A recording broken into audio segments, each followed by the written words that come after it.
ভিডিওটিতে ক্লিক করার জন্য আপনাদেরকে জানাই অসংখ্য অসংখ্য ধন্যবাদ। আপনারা দেখছেন আপনাদের প্রিয় YouTube channel West Bengal DA salary. West বেঙ্গলের ডিএর আপডেট এবং বেতন বৃদ্ধির আপডেট প্রতি মুহূর্ত প্রতিদিনের জন্য পাবেন, তাই অবশ্যই চ্যানেলের সাথে থাকুন, চ্যানেলটিকে সাবস্ক্রাইব করে রাখুন পরবর্তী লেটেস্ট আপডেট পাওয়ার জন্য। কি বলা হয়েছে চলুন এক নজরে দেখে নেওয়া যাক। অবসরপ্রাপ্ত কর্মচারীদের পেনশন বৃদ্ধি, এখন এত টাকা আসবে অ্যাকাউন্টে, কত টাকা আসবে চলুন এক নজরে দেখে নেওয়া যাক। দেখতেই পাচ্ছেন বলা হয়েছে পেনশন হাইক, অবসরপ্রাপ্ত কর্মচারীদের পেনশন বৃদ্ধি, এখন এত টাকা আসবে অ্যাকাউন্টে, কত টাকা আসতে চলেছে ব্যাংকের অ্যাকাউন্টে এক নজরে দেখে নেব। এখানে বলা হয়েছে কেন্দ্রীয় সরকার ভারতীয় রিজার্ভ ব্যাংকের অবসরপ্রাপ্ত কর্মচারীদের জন্য দীর্ঘদিনের দাবি পূরণ করে তাদের পেনশন বৃদ্ধি করতে চলেছে। গত 18 জুলাই তারিখে এক বিজ্ঞপ্তিতে আরবিআই কিন্তু জানায় যে 1 নভেম্বর 2017 সালের আগে অবসর নেওয়া কর্মচারীদের জন্য সংশোধিত পেনশন প্রযোজ্য হবে। এই সংশোধিত পেনশনের বিষয়গুলি হলো মূল পেনশন 100 টাকা থেকে বৃদ্ধি করে 163 টাকা করা হয়েছে এবং এখানে বলা হয়েছে সংশোধিত অর্থ 2023 সালে জুন থেকে প্রদান করা হবে।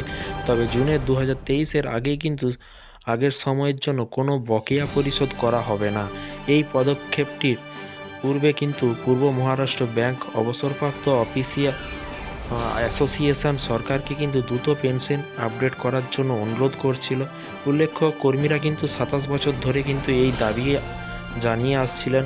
2020 সালে জুলাই মাসে ইন্ডিয়ান ব্যাংকিং অ্যাসোসিয়েশন এবং United forum of bank of union দাবিগুলো পূরণের জন্য একটি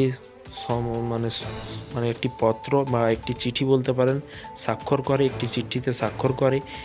এর ফলে কিন্তু প্রায় 8.5 লক্ষ ব্যাংক কর্মচারী তাদের বেতন প্যাকেজ 15% বৃদ্ধি দেখতে পান।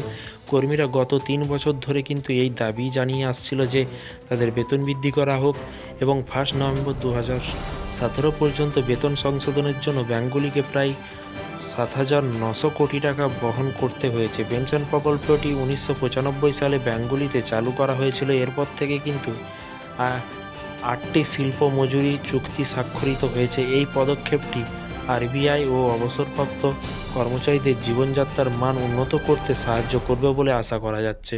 তো ফ্রেন্ডস, বিষয়টি বুঝতে পারলেন। এই ছিল আজকে একটি ছোট্ট আপডেট, পেনশন আপডেট। যারা পেনশনার আছেন অবশ্যই নিচে কমেন্ট বক্সে কমেন্ট করে জানাবেন আপনারা কত টাকা পেনশন পান বা পেনশন নিয়ে কোনো সমস্যা হচ্ছে কি না। অবশ্যই নিচে কমেন্ট বক্সে কমেন্ট করে জানাতে ভুলবেন না। পরবর্তীকালে যদি কোনো রকম আপডেট আসে অবশ্যই আপনাদেরকে জানাবো। চ্যানেলটিকে সাবস্ক্রাইব করে রাখুন পরবর্তী লেটেস্ট আপডেট পাওয়ার জন্য। Thank you.